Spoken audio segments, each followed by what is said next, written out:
दो चार 10 को मित्र देले बाड़ी, दो चार को सहयोगी बनाउने बाड़ी, तो माई की कृपा। आदरणीय के धन्यवाद। कि हमारा ऐसा कदम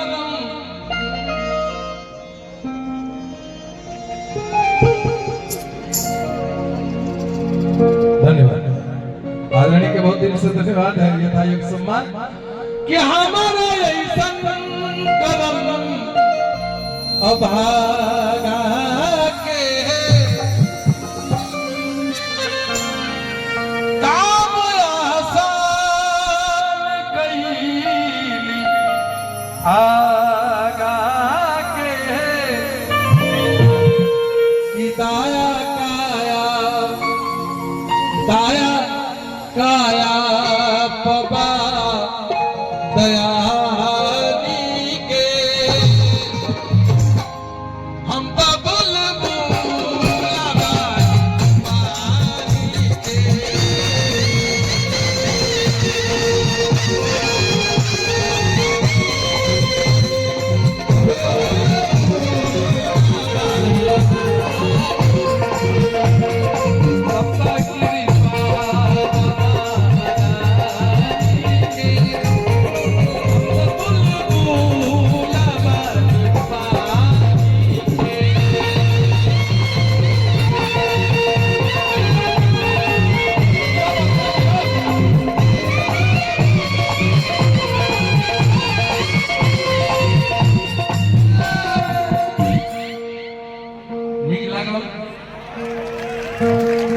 YouTube से सुन के गाना ना गाइला।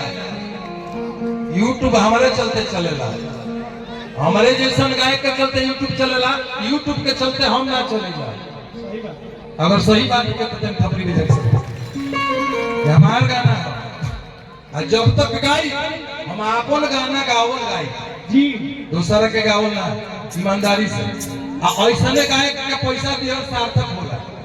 दूसरा के गावल को दिन करिबो, दूसरा के लड़का को दिन खलाइबो दिल से भाई। कि हमारा